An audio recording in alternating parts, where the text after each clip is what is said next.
So I've now made 3 videos talking about the iPhone mini, and up until a few months ago, the mini had been my go-to iPhone for over 2 years. What started out as an experiment resulted in the 13 mini ending up as one of my favorite phones of all time. But the Pro Max is back, at least for now it is. In the spirit of experimentation, I wanted to see if the Pro Max could pry me away from the mini and back into the land of giants.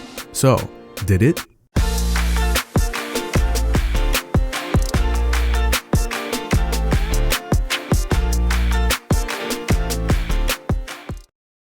Back to the big iPhone like LeBron back to Cleveland. For half a decade, I was an advocate for large phones. The bigger the screen, the better. From the 6S Plus to the 12 Pro Max, it was colossal iPhone or bust. And now we get to toss all that pocketability and ease of use mumbo jumbo out the window and get back to this Brobdingnagian glass and stainless steel sandwich. I just learned that word yesterday.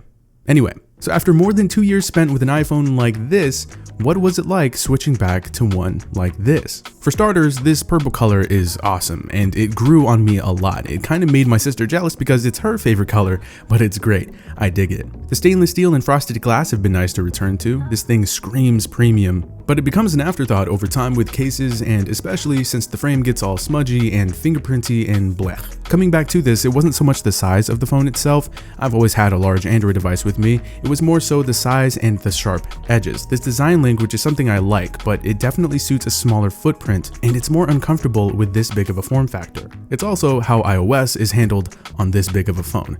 The experience is still pretty much the exact same between these two, and I've talked about this before. Aside from being able to flip certain apps on their side to get an additional viewing mode and the ability to see a little bit more content on web pages, there isn't much else other than everything being bigger. And honestly, that's not a bad thing. That's what most people want. Consuming content, gaming, and getting work done are all more enjoyable and feasible. It's simple, and there's absolutely some social perception sprinkled on top.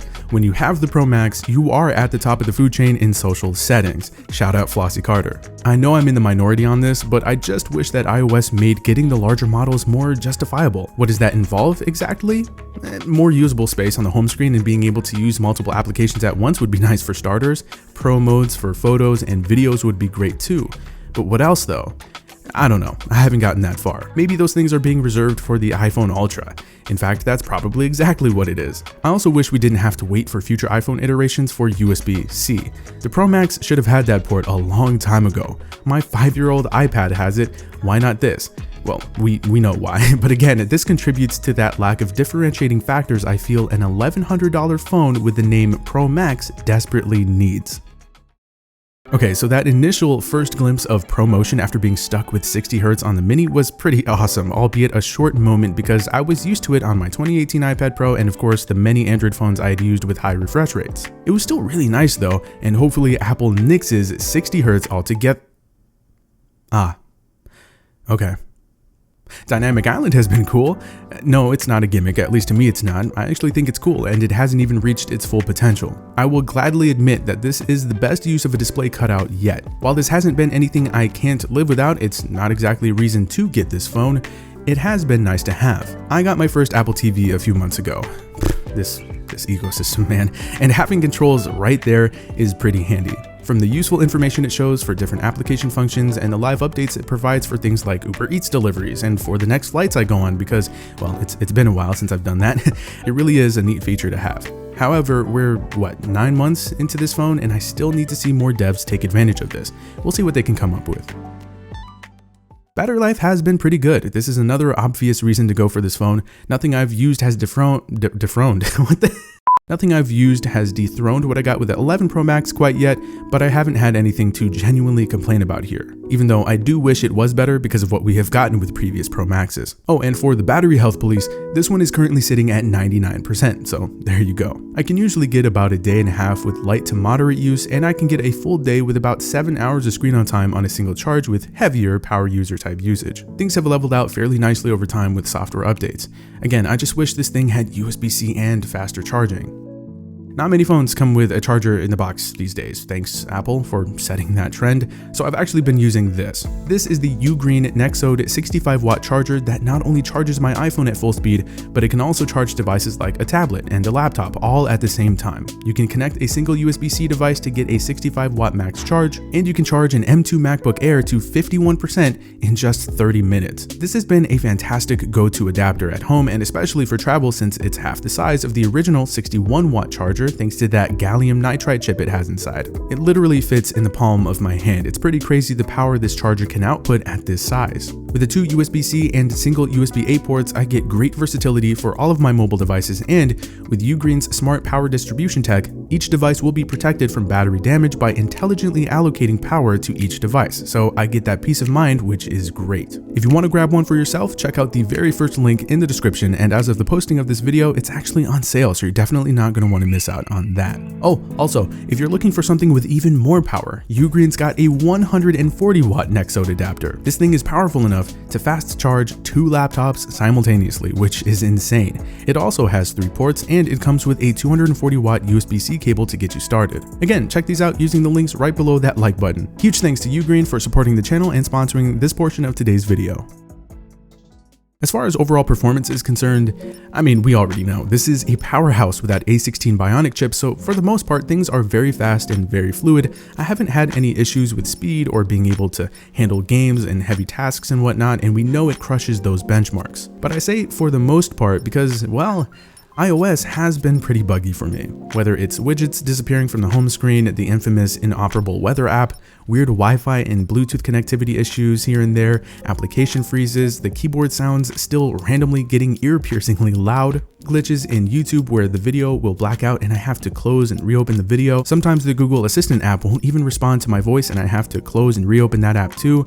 I just find it amusing when people say that apps just work better on iPhones compared to Android, and that's a bandwagon I just can't get on.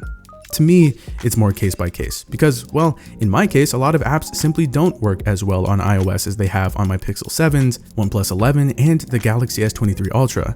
But again, that's just my experience, and it shouldn't invalidate anyone else's. There are plenty of other users that have the complete opposite experience. All in all, these are things that can and will be fixed, I'm sure. It's just a matter of when. Now, this isn't really a bug. I just wanted to mention how YouTube links on Twitter don't go directly to the YouTube app. It's still a whole process that involves multiple taps, and I just find that to be annoying. I wish that home screen customization was better and more fleshed out. The process to get the look you want is pretty time consuming, and the end results are still kind of lacking. It is nice to see the customization options we do have though, but it's got a very long way to go to catch up to Android. That goes for Siri too, because very recently I had this interaction which was just sad. Who is the general manager of the Charlotte Hornets? That's their head coach. Who's the Charlotte Hornets GM? That's their roster. Okay. Who's the Charlotte Hornets GM? The Charlotte Hornets general That's manager him. is Mitch Kupchak. I also noticed that the phone can get pretty warm during heavy use, which is normal, but it'll be interesting to see how it handles heavy use in the heat of this upcoming Texas summer. I expect the throttling to be less aggressive than previous models, but we'll have to wait and see. All of that aside, like I mentioned before, using this phone in general is nice as always. Having a large, super bright, and crisp display and great sounding speakers to consume content with is a great bonus to the daily workflow, but it's a blessing and a curse. It's also because of those things that this phone is way more distracting than the Mini. I'm likely to spend significantly more time using this phone throughout the day than I am my 13 mini, simply because it's a better, more immersive viewing experience, but that's the point, like I talked about a little while ago. Alright, so cameras. While I like the majority of photos I take with this phone overall, I'm just not a fan of the current state of the iPhone's image processing. Out of the box, it can be overly aggressive. Sometimes shadows get completely crushed, highlights get blasted, photos can come out a bit grungy, sometimes skin tones look kind of strange, and lens flares are still around unfortunately as well. But this happens, no camera is going to nail every single shot you take, so while there's room for improvement, I'm not saying that these cameras are bad, they're actually quite the opposite. The ultra-wide lens got better, so that's a plus, and when you use that new 48 megapixel sensor in tandem with ProRAW and something like Lightroom, results are great. You get more detail and there's a lot of room for tweaking and editing later on.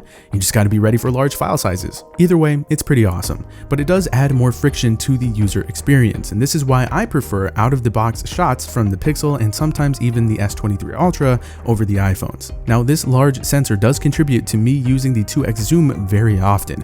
With this, I'm still getting a full high-quality 12 megapixel shot, so it just adds to the versatility of this camera array.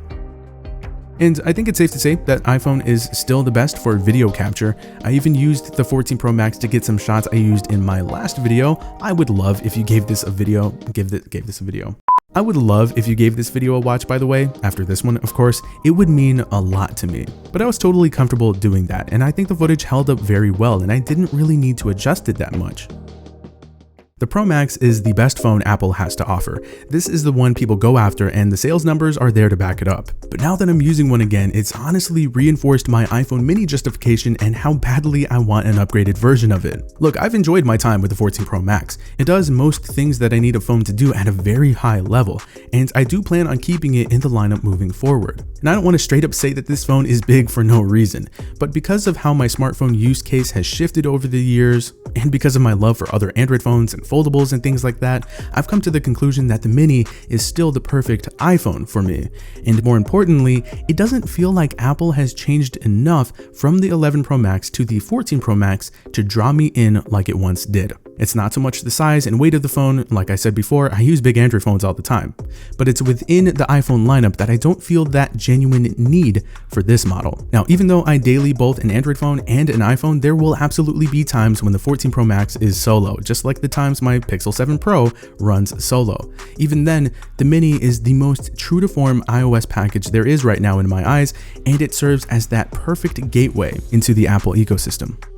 As we've seen, Apple has started making moves to differentiate its Pro models from the rest. Aside from the different materials and display tech and camera hardware, we're now seeing things like different processors being used, and it looks like there will be differences as far as speed in the USB-C ports the phones will be using later on. I fully expect the gap between the Pro and base iPhones to increase with the 15 series, especially in those categories I just mentioned, and you pair that with some solid iOS changes, and maybe at that point, I'll be drawn back in like before. Now let's answer the question, should you buy the 14 Pro Max now?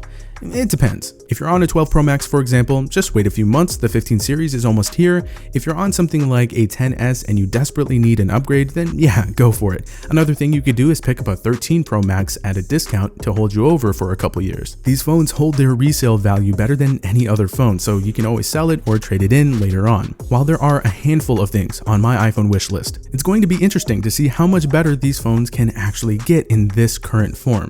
It's also going to be interesting to see if there's any weight behind an Ultra model followed by a foldable in the future. And the dreamer in me has his fingers crossed for the return of the Mini one day. Anyway, the 14 Pro Max is a great phone. It may not be the best in many single categories, if any at all, but it is one of the best all-around options you can get, no question. Let me know what you think of the 14 Pro Max midway through 2023 and the future of the iPhone, and we'll talk about it all in the comments. If you made it to this point of the video, you are awesome. Drop the purple dot emoji and a potato emoji if you're part of the potato gang. Hope you enjoyed. It's been Zach, and thank you so much for watching.